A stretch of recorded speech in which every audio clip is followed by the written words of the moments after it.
Je vais vous présenter, mais tout le monde l'a déjà beaucoup entendu et le connaît par ailleurs, Jean-Louis Fabiani de l'École des études en sciences sociales et de Central European University, qui va donc nous parler, pour prolonger la postérité de Durkheim, de Bourdieu et Durkheim. Merci beaucoup, Pierre-Michel. Merci à Antoine Compagnon, Céline Surprenant et à Pierre-Michel Minguer de m'avoir invité. Aujourd'hui, c'est plus qu'une politesse académique. J'ai publié un petit livre sur Bourdieu il y a 3 ans, où je me demandais si on pouvait parler sereinement de Pierre Bourdieu, comme Pierre de Molnar l'a fait à propos de Boudon. Eh bien, la réponse est non.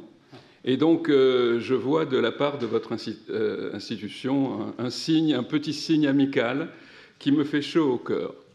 Bourdieu fut-il durkheimien? Poser la question de cette façon, c'est évidemment s'exposer à des malentendus, et principalement celui qu'engendre une conception continuiste de l'histoire des sciences sociales, qui voit dans la trajectoire particulière de la sociologie en France, et je reparlerai de la question de la nation sociologique, l'expression d'une forme holiste de la proposition épistémologique qui la soutient.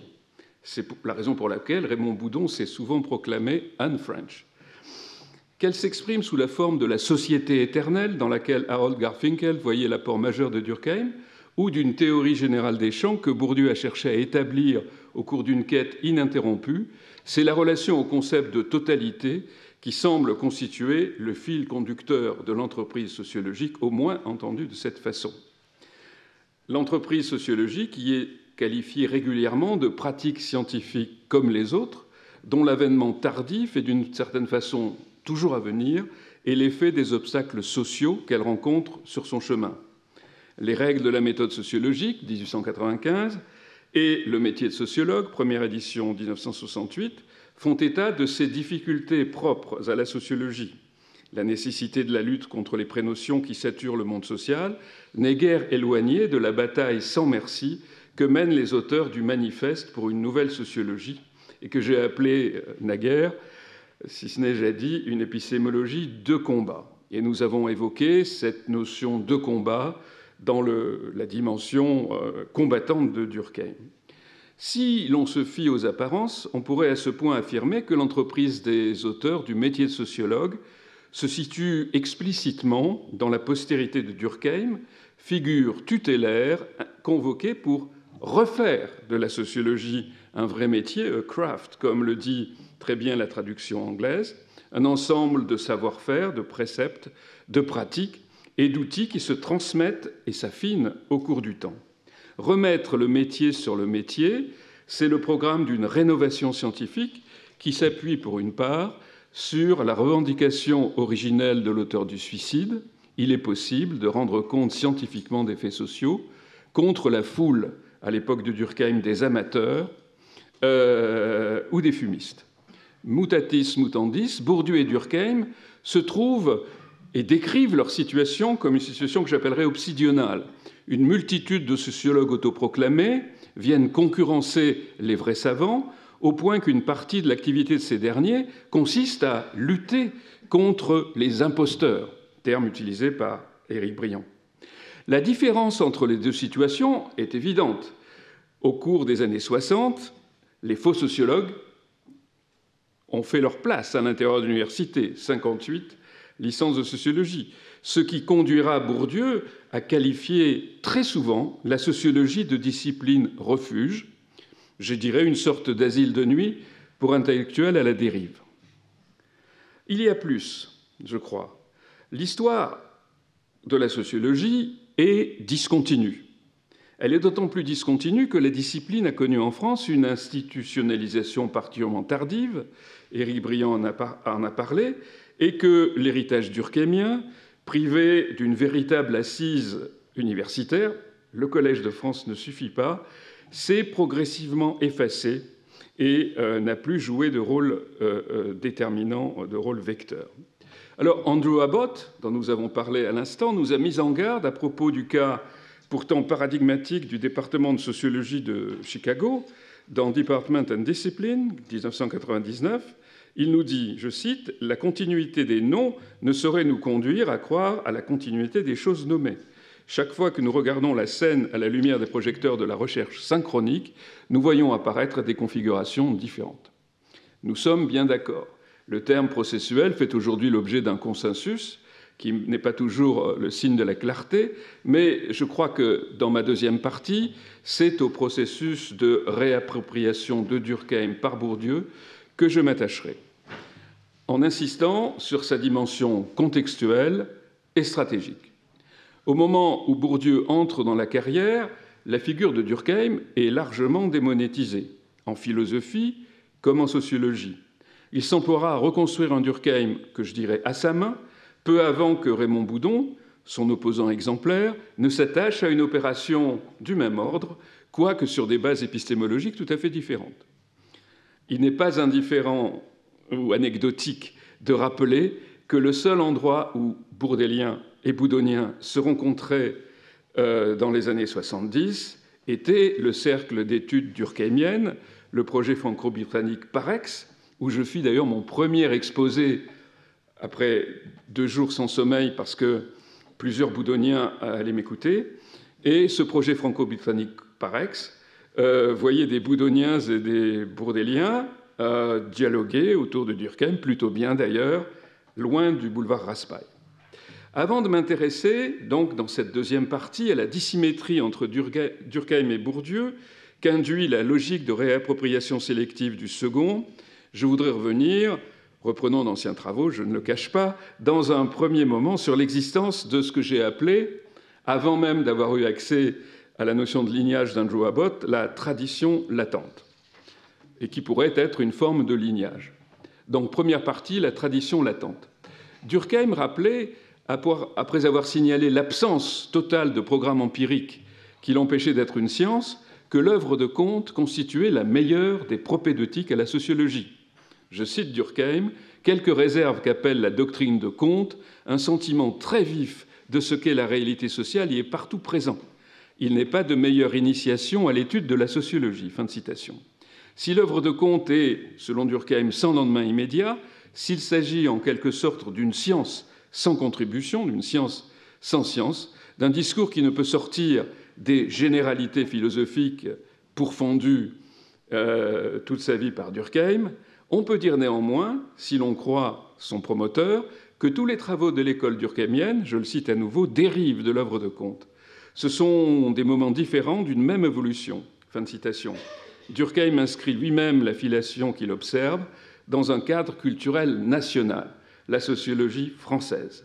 Pour l'auteur des règles, je le rappelle, la France constitue le territoire par excellence du développement de la sociologie.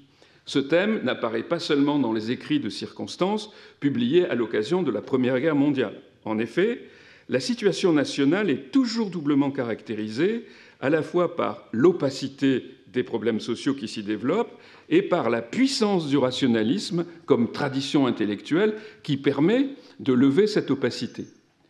Je le cite à nouveau, une sociologie scientifique suppose, face à des phénomènes obscurs à expliquer, à la fois la conscience qu'ils sont assez complexes pour que le sociologue ne se laisse pas séduire par des explications trop faciles et trop claires, et un état d'esprit rationaliste qui permette de ne pas désespérer d'introduire de la clarté dans une telle obscurité. Et c'est pour cela que nous estimons que la France se trouve dans les conditions les plus favorables pour contribuer au progrès de la sociologie. Fin de citation. C'est en 1895 que Durkheim affirme cela. Cette déclaration, je la rapproche de manière sauvage mais raisonnée de ce que Bourdieu dira dans la très intéressante préface à l'édition états-unienne de La Distinction, publiée 5 ans après l'original aux presses de Harvard et qui va faire basculer Bourdieu dans la sociologie globalisée. Bourdieu se pose la question, puisque vous vous souvenez des illustrations, au moins, sinon du texte, il y a le boucher avec son béret, l'hôtesse de l'air d'Air France, etc. Tout ça qui caractérise, au fond, les 30 Glorieuses et qui, auprès du public américain, a fait, disons, tilt, puisqu'on y a vu l'exemple de la Frenchness. Donc, et Bourdieu disait, pourquoi mon livre est universel ? Il faisait référence à 2 personnes, Elias et le procès de civilisation. La société de cours française est la matrice de la théorie de la distinction. Au fond, c'est son premier lieu d'émergence. Et deux, il faisait une référence à un témoignage oral d'Erving Goffman qui allait dans le même sens. Le chic et le goût, c'est toujours le goût français. Donc, il existe depuis un siècle et demi en France un ensemble de réactivations et d'usages de l'œuvre de Comte qui permettent de dessiner les contours de ce qu'il est peut-être excessif. On n'a pas beaucoup parlé de tradition comme une tradition intellectuelle. Il y a deux façons de penser l'héritage comtien. La première consiste à réinscrire Comte, comme le fait Donald Levin dans son classique Visions of the Sociological Tradition, dans une tradition française, the French tradition, donc qui irait des débuts à aujourd'hui, entendu à la fois comme lignage intellectuel et aussi comme tradition narrative, comme manière de raconter l'histoire de la sociologie. Ce que nous faisons en ce moment, nous produisons un récit collectif de l'histoire de la sociologie en France. Et donc, selon Levin, ce récit, ce grand récit de la sociologie, c'est qu'il existe un cheminement vers l'approche positive dont on peut retracer les étapes. L'histoire des premiers balbutiements d'un esprit sociologique positif est indissociablement celle de la démarcation entre les savoirs qu'il constitue ou simplement qu'il esquisse et les savoirs de sens commun. Cette coupure est contemporaine de la constitution de corps spécialisés de professionnels. Le récit positiviste, selon Levin, présente la caractéristique de dessiner une courbe ascendante et cumulative qui va d'un savoir chancelant et incertain aux certitudes d'une science robuste, bien évidemment que le mouvement ne soit pas nécessairement linéaire, puisqu'entre Durkheim et Bourdieu, il a toute l'histoire d'un recommencement, d'une reprise ab initio du geste fondateur. Ça, c'est pas Levin qui le dit, c'est moi. Alors, l'histoire disciplinaire est évidemment riche de péripéties, de sinuosités, éventuellement de régressions, en tout cas de conjonctures diverses, d'occasions qui font les larrons, etc. Levin voit dans la reprise des idées de Comte, qui caractérise la théorie durkheimienne, la preuve suggestive de la vigueur des traditions nationales et de leur capacité à effacer les expressions idiosyncratiques. Evans Pritchard insistait déjà sur la continuité entre Durkheim et Comte. Si l'on prend au sérieux l'existence d'une tradition française, on peut ajouter que Durkheim en est autant le producteur que l'héritier. Le travail propre de production de la tradition, qui est plutôt mieux que invention de la tradition, apparaît à travers ses travaux sur l'histoire de la pensée française, ses célébrations de Montesquieu, de Saint-Simon, de Rousseau et de Comte. Alors, il faut prendre en compte, je crois, au pied de la lettre, l'affirmation durkheimienne selon laquelle la sociologie est pour l'essentiel une science française. Alors, s'agit-il de l'expression d'une sorte de chauvinisme épistémologique ou de l'esquisse d'une sociologie comparée des contenus culturels? Je ne répondrai pas immédiatement. En tout cas, s'y exprime une forme de certitudo sui, pour rappeler une formule chère à Pierre Bourdieu, de la science en marche. Et cette certitudo sui est commune à Bourdieu, à Durkheim et à Bourdieu.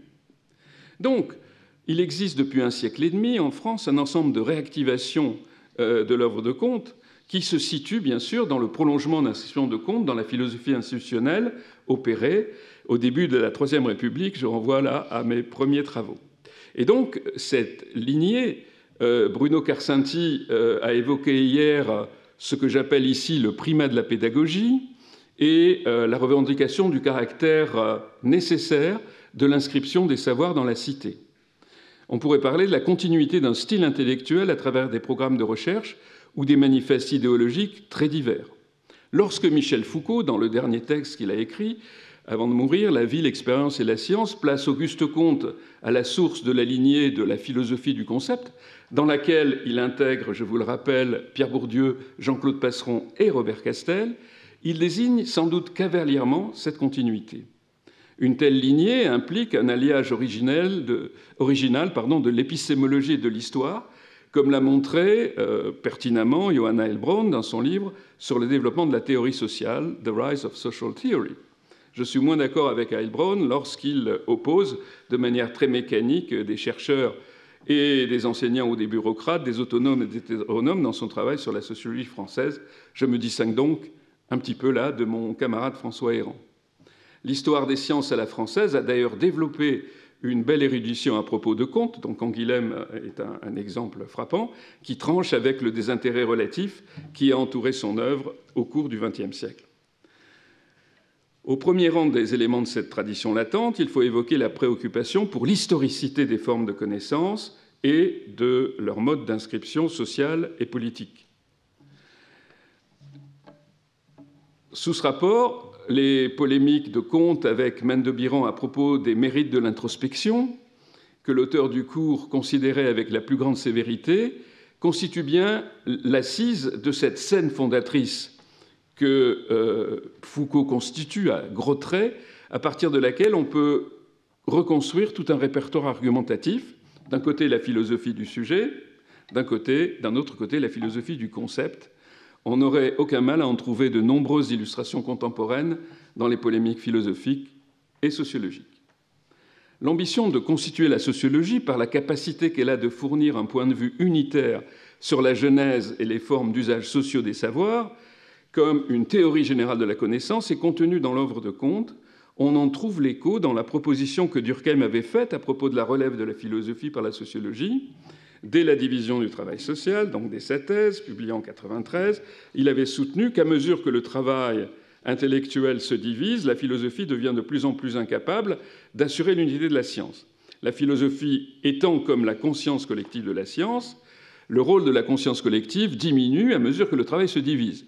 Alors, qu'est-ce qu'il faut faire pour sortir de la crise ?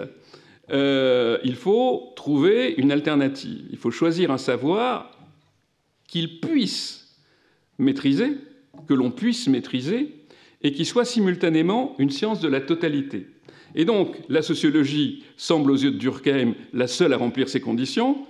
Elle est suffisamment restreinte pour être maîtrisée par un seul esprit, et elle est une discipline de la totalité puisqu'elle recouvre, par définition, l'ensemble des faits de civilisation. C'est donc ce que j'appelle, de manière peut-être risquée, une totalité portable. Vous avez un individu qui a une prise sur la totalité par le fait qu'il est sociologue.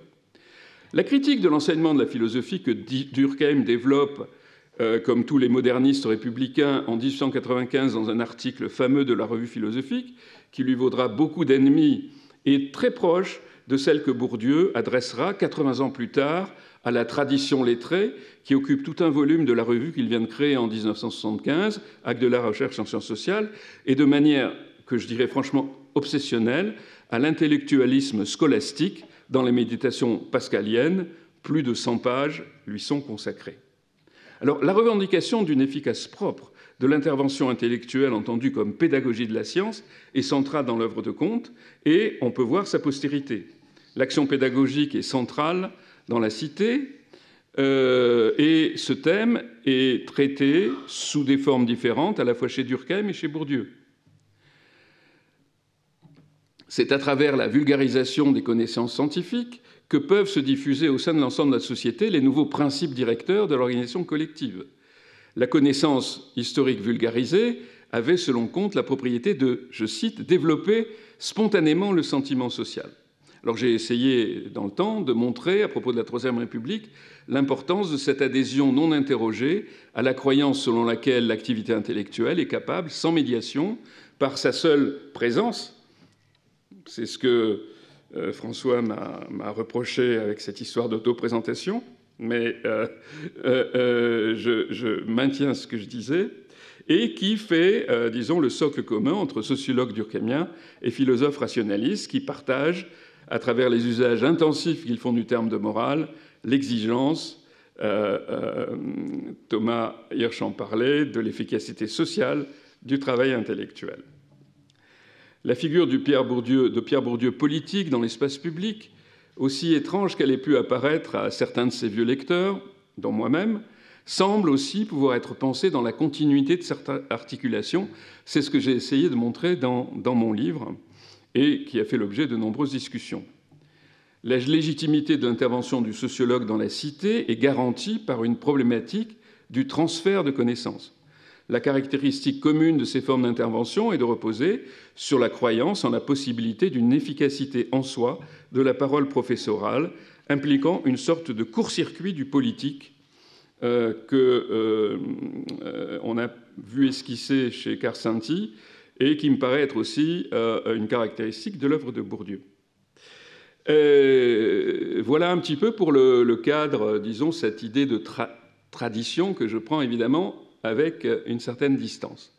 Deuxième partie, je serai plus rapide, une réappropriation stratégique. Je serai plus rapide parce qu'un certain nombre d'éléments que je m'apprêtais à dire ont été évoqués par mes collègues avant moi, et ce qui prouve en tout cas la qualité de la préparation de ce colloque, le focus, au fond, du fait que vous nous avez amené à travailler de manière très intense et très dense sur des objets proches.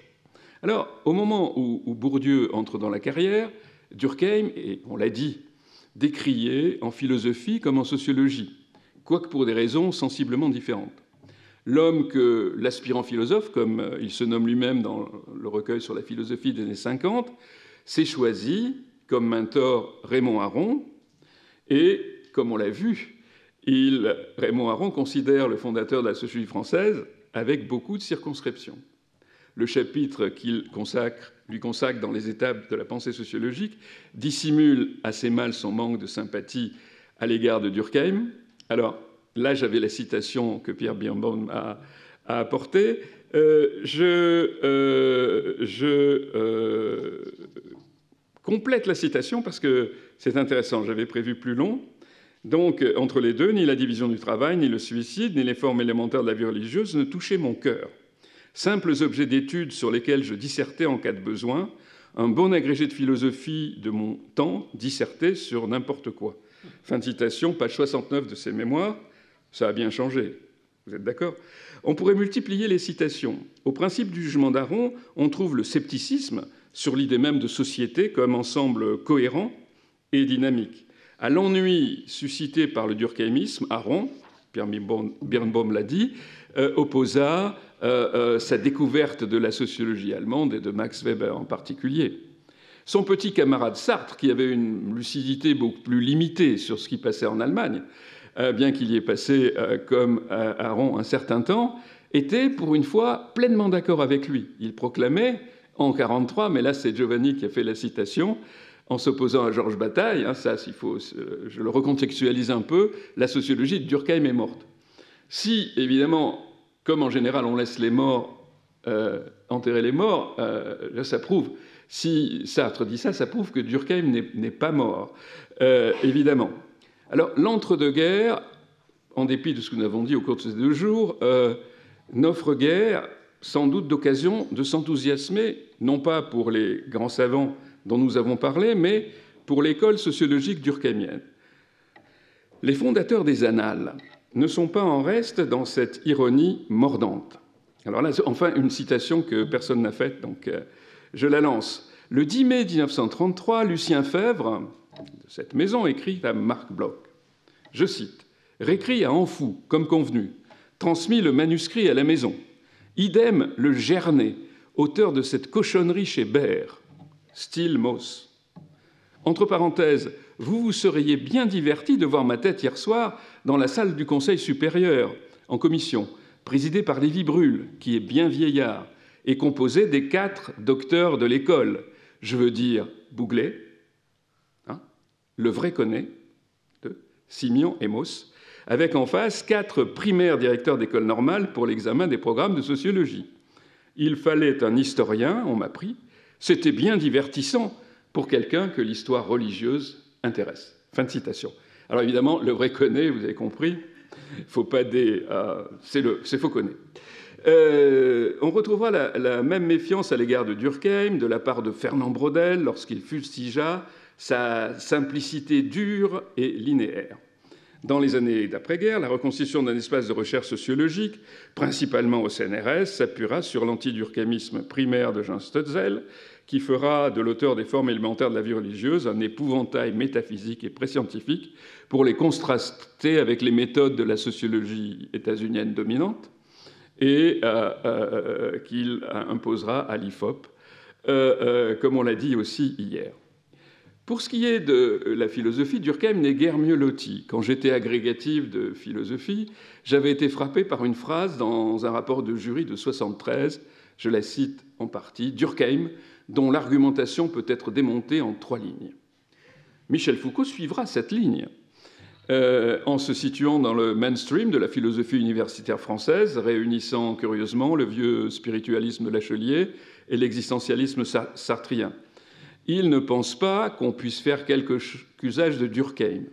Je cite, « Et le vieux réalisme à la Durkheim, pensant la société comme une substance qui s'oppose à l'individu qui, lui aussi, est une sorte de substance intégrée à l'intérieur de la société, ce vieux réalisme me paraît impensable. » Fin de citation. Répond-il, devinez à qui, à Alain Badiou, dans un entretien réalisé en 1965 par la télévision scolaire.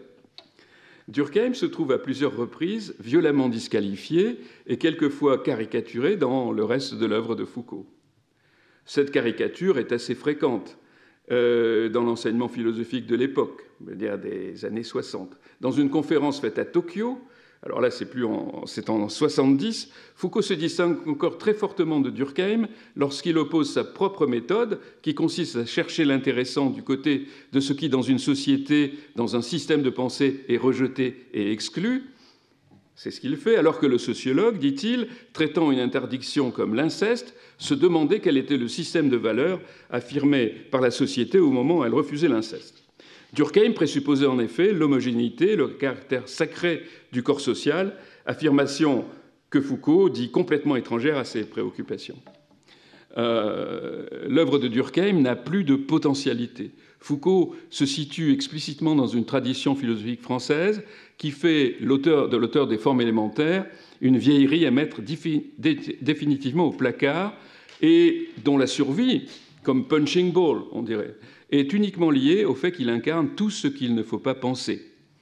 D'une manière générale, bien qu'il se démarque soigneusement de Weber lorsqu'on évoque de possibles proximités avec son travail, dans Dit et écrit, il le crédite à tel ou tel moment, surtout lorsqu'il évoque la dimension d'une histoire de la raison qui se déploierait dans la philosophie allemande de Max Weber jusqu'à la théorie critique.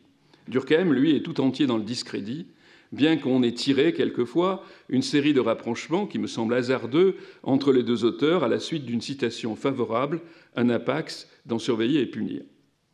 Les premiers travaux de Bourdieu, cela n'étonnera pas. Bourdieu est un autodidacte en sociologie, donc, comme je dis dans mon livre, il prend l'occasion aux cheveux, il bricole, il fréquente des statisticiens, des bibliothèques, il se fait envoyer des livres en Algérie, etc. Et les premiers travaux de Bourdieu sur l'Algérie, précisément, évoquent beaucoup moins Durkheim que Weber, si on fait un constat de citation. Le meilleur indicateur, donc, à ce sujet est l'ensemble de textes consacrés à l'Algérie, alors que Bourdieu cherche encore sa voie dans les sciences sociales et ne s'est pas encore pourvu de ce que Aron appellera son propre système. Weber y est déjà incontestablement plus présent. Les textes sur les relations des sociétés traditionnelles avec le temps et sur les formes de conduite économique sont très largement nourris, même si c'est à distance, de Max Weber. Les références à Durkheim sont plus rares et plus convenues. On voit clairement que les concepts durkheimiens ne font pas l'objet d'une mobilisation véritable, à l'exception de celui de prénotion, dont l'usage est plutôt limité. Bourdieu déclare dans Choses dites avoir fait en 1958-59 un cours sur Durkheim et Saussure à Alger, dans lequel, je le cite, il essayait de dégager les limites des tentatives pour produire des théories pures. Fin de citation. Son approche de l'auteur des formes élémentaires s'inscrit dans une préoccupation précoce pour le structuralisme, et il est clair que la lecture de Lévi-Strauss va être décisive pour une forme de ce que j'appellerais une resocialisation durkheimienne de Bourdieu. Et le fil conducteur ici, bien des intervenants à ce colloque l'ont remarqué de façon très différente, et d'ailleurs qui devrait faire l'objet de longues discussions parce qu'elles me semblent pas tout à fait coïncider. C'est la question du mémoire du 1903 sur les formes primitives de classification, qui constitue incontestablement ici un lieu de rencontre, un fil conducteur pour la réappropriation. Et ces usages quasiment fétichistes sont tout à fait intéressants sous ce rapport. Moss constitue sous ce rapport également une médiation essentielle avec Durkheim. Bourdieu y voit comme une matrice de nombre de ses propres travaux dans ce texte sur les formes primitives de classification, en particulier celui qui a pour titre les catégories de l'entendement professoral. Et ici, on m'a parlé de quelqu'un qui travaille sur les néokantismes en France et en Allemagne. Je crois qu'ici, effectivement, la relation à Kant, qui a été souvent évoquée, doit faire l'objet d'une analyse plus approfondie dans ce sociocentrisme qui prend à la fois Kant à revers, mais qui le maintient dans une large mesure. Alors, Bourdieu, qui dit toujours, hein, c'est un peu naïf, mais bon, c'est comme ça qu'il se présente, qu'il est quand même beaucoup plus fort que les autres, et beaucoup plus fort de Durkheim. Il dit que moi, je suis capable, j'ai les moyens d'enquêter sur mes propres catégories. Ce qui me dissocie de l'objectivisme de Durkheim, aussi bien que de l'objectivisme de Lévi-Strauss. Le remploi qu'il fait de la notion d'habitus, laquelle, sous diverses formes, exis, ethos notamment, comme l'a montré dans un texte qui est devenu un classique, François Héran, est présente dans la tradition philosophique occidentale, doit probablement plus à Husserl et à Merleau-Ponty qu'à Durkheim, tant la question de la présence active du corps socialisé y est présente. La dynamique théorique de l'œuvre de Bourdieu s'inscrit précisément au croisement de la phénoménologie, telle qu'il l'a saisie à travers ses lectures de Husserl et surtout de Merleau-Ponty, et de la tradition sociologique et anthropologique française. Les lectures philosophiques récentes de l'œuvre de Bourdieu tentent à majorer les premières pour des raisons évidentes de formation et de lecture des philosophes. Je pense au livre très intéressant de Laurent Perrault sur Bourdieu et la phénoménologie. Donc, il ne faut pas sous-estimer le deuxième élément qui donne le sens de l'ensemble de l'entreprise et constitue une vision de l'habitus sans doute moins inventive que ne le pensent les lecteurs philosophes. Il n'est pas étonnant que Bourdieu rencontre Durkheim lorsqu'il entreprend, en collaboration avec Jean-Claude Passeron, d'analyser le système d'enseignement français à partir d'une théorie générale de l'inculcation qui fait de la production des structures mentales l'effet de l'action continue des systèmes d'enseignement, de ce que Durkheim appelait la socialisation méthodique de la jeune génération.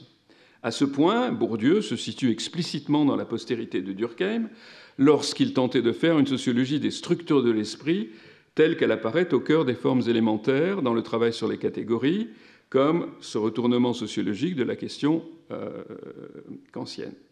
Il y ajoutait un élément que Durkheim n'avait absolument pas perçu, celui de la domination et de la violence sociale qu'exprimait le système, y compris que lorsqu'il entendait lutter au nom de l'égalitarisme républicain contre les effets de ce type, violence telle qu'il pouvait s'exprimer dans le monde social en général. Bourdieu retournait d'une certaine façon Durkheim contre lui-même en faisant exploser la notion de société comme ensemble unifié. Ce n'était pas seulement dans des situations de crise ou des situations pathologiques comme Bruno Carcenti les a évoquées hier, que le système ne fonctionnait pas, bien que Bourdieu et Passeron aient repris. Alors je pense que leurs jeunes lecteurs ne savent pas d'où ça vient de Saint-Simon, mais ça a été largement retravaillé par Auguste Comte, la distinction entre période organique et période critique qui permet à Bourdieu et Passeron de penser la crise. Mais ce que Bourdieu reproche à Durkheim, c'est d'avoir, bien qu'il ait insisté sur la contrainte, ignoré le Herrschaft, la domination, qui viennent rendre, disons, qui transforment radicalement le fonctionnement d'un système de socialisation. Durkheim se trouvait ainsi remis à sa place. Ce qu'il voyait, l'homologie entre des formes d'inculcation et des logiques de pensée, se trouvait oblitérée parce que son concept de société l'empêchait de voir la structuration de la société en classe et l'omniprésence du pouvoir. Bourdieu note en effet les schèmes classificatoires, les systèmes de classement, les oppositions fondamentales de la pensée, masculin-féminin, droite-gauche, est-ouest, mais aussi théorie pratique, sont des catégories politiques. La théorie critique de la culture conduit très naturellement à une théorie politique. Fin de citation. Durkheim ne pouvait exister que si on lui adjoignait, Pierre Michel m'a enlevé le pitch là, mais que si on lui adjoignait Marx et surtout Weber. La reproduction, 1970, imposera ce trio, ou cette triade pour parler comme Pierre-Michel Menger, pour l'analyse du système d'enseignement, même si l'on peut raisonnablement penser que Marx ne constitue pas l'acteur majeur de ce ménage à trois conceptuel, comme j'ai essayé de le montrer après Michael Burawoy et Mathieu de Sand. Bourdieu parle évidemment un tout autre langage, celui de l'espace des positions, qui n'est pas celui de Marx. La tâche du sociologue va être de construire un espace fictif que j'appelle le système MDW, Marx, Durkheim, Weber, et cet espace est celui des oppositions pertinentes à un moment donné du développement de la science. La dimension réflexive de l'entreprise de Bourdieu trouve ici sa limite. L'existence de ces trois hommes comme repère ne fait pas l'objet de discussion. Elle est prise comme allant de soi, alors qu'il s'agit effectivement de ce que j'appellerais un artefact scolastique. Marx n'a jamais imaginé figurer dans un canon sociologique. Randy Collins a montré que pendant très longtemps, dans la sociologie états-unienne, aucun de ces auteurs n'avait eu droit de citer. Le trio MDW est évidemment plus plausible que d'autres, mais en tout cas, Bourdieu va se constituer un espace théorique mobile qui lui semble, pour des raisons bien compréhensibles et qui sont aussi des raisons liées aux idéologies du temps, tout à fait naturel, alors qu'il produit d'une conjoncture, bien sûr, qui est celle de la France de la fin des années 60. Néanmoins, ce système MDW est une manière de faire de la sociologie de la sociologie. Bourdieu en fait un puissant, ou entend en faire un puissant outil réflexif. Loin de faire de Weber l'anti-Marx, comme dans les manuels de sociologie, la sociologie doit permettre à l'un de dire la vérité de l'autre, dans un jeu de miroir que Bourdieu a amplement décrit. Les antagonismes que l'institution scolaire produit et stabilise dans un ensemble de catégories qui se perpétuent ne doivent pas menacer l'unité de la sociologie, idée que Bourdieu partage avec Durkheim. Il partage aussi, évidemment, l'idée que la sociologie doit être, à terme, hégémonique. Pierre-Michel Minguer en a parlé. Les limites de chaque pensée tiennent au fait qu'elles sont situées.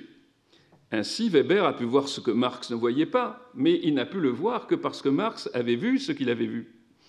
On pourrait dire aussi, comme le jeune Bourdieu, encore nourri de Leibniz, qui a un peu disparu au cours du temps, qu'au fond, ces monades théoriques s'entre-expriment.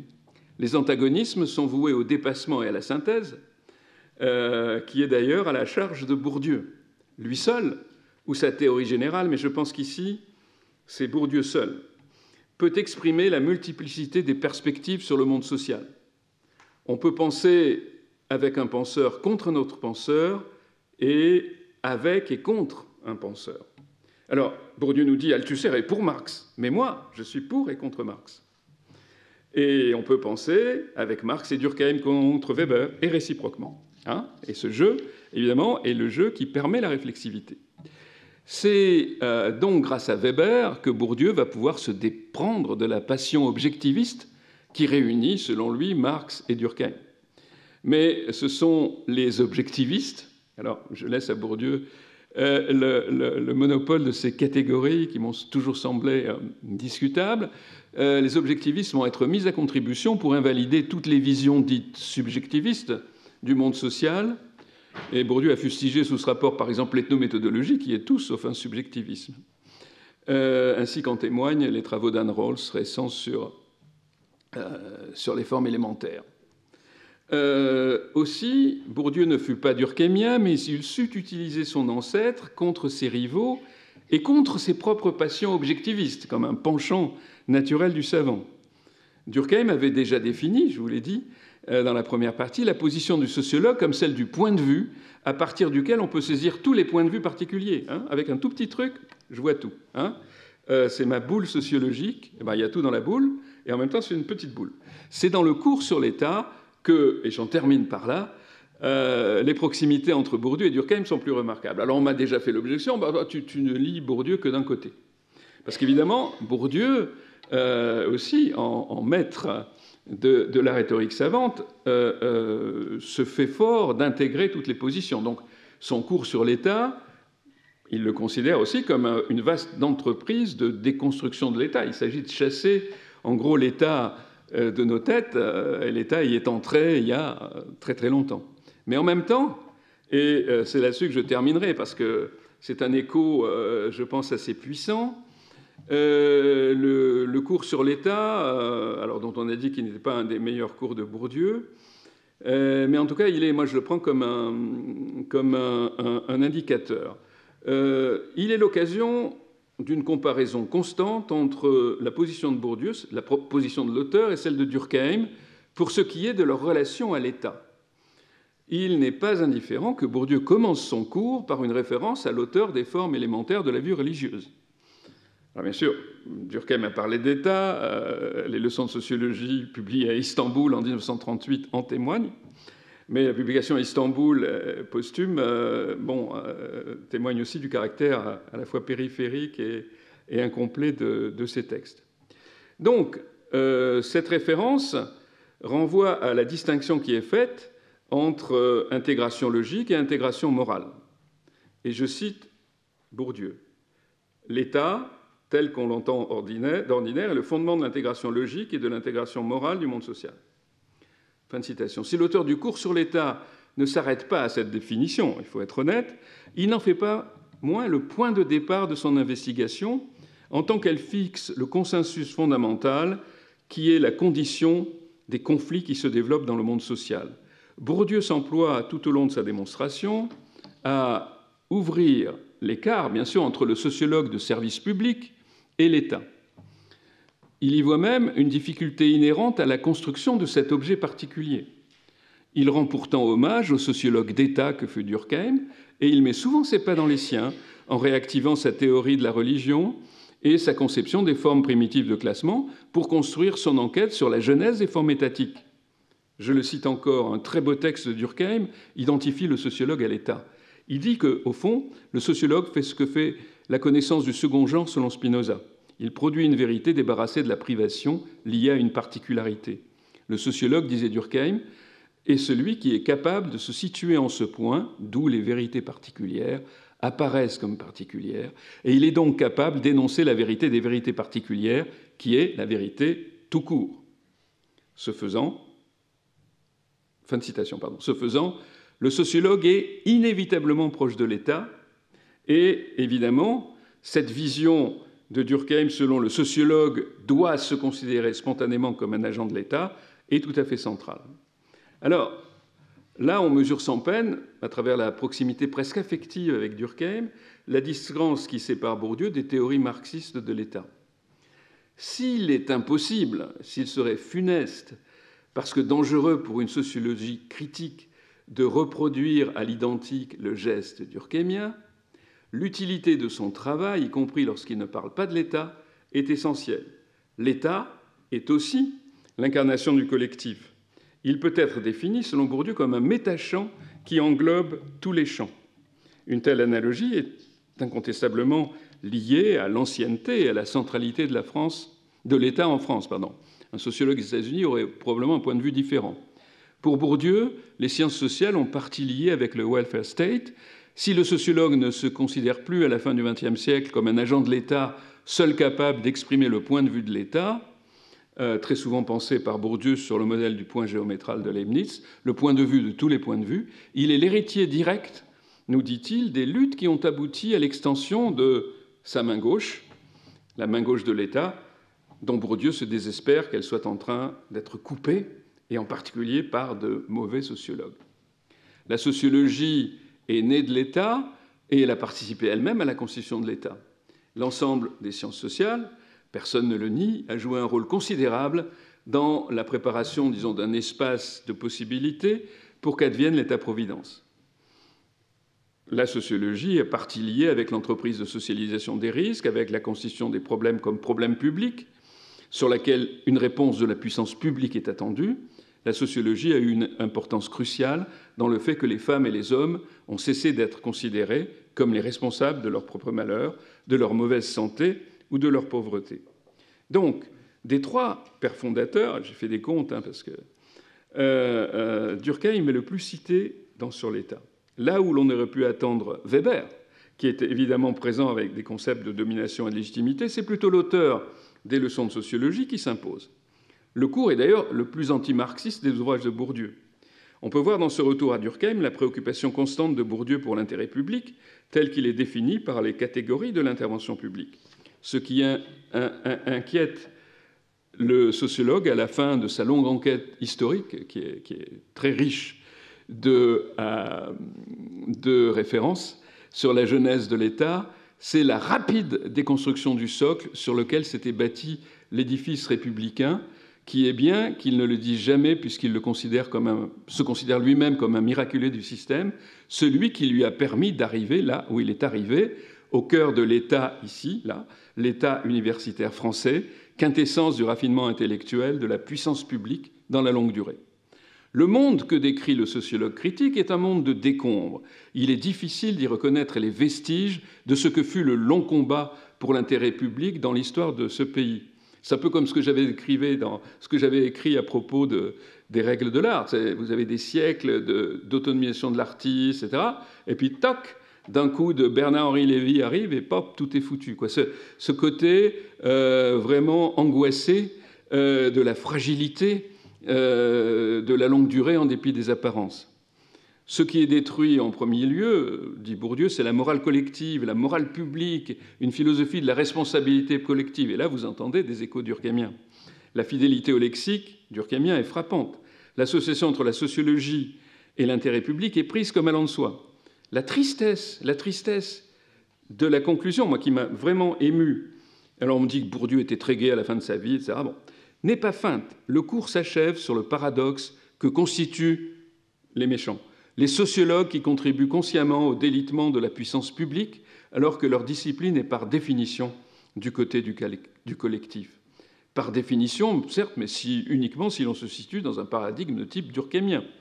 Un individualisme méthodologique ou un théoricien du choix rationnel ne serait nullement prédisposé à associer leur travail à une définition de la réalité des collectifs, qui est le présupposé. Peu importe à Bourdieu, la coopération de certains sociologues avec le démontage de 2 siècles de constitution d'un espace de pensée collectif lui apparaît comme une tradition. Je le cite pour finir.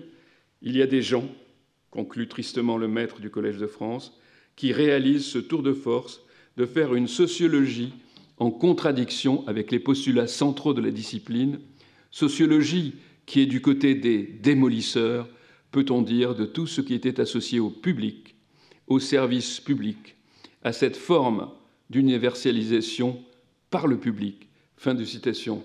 Bourdieu rejoint ici Durkheim, mais sur un mode tragique.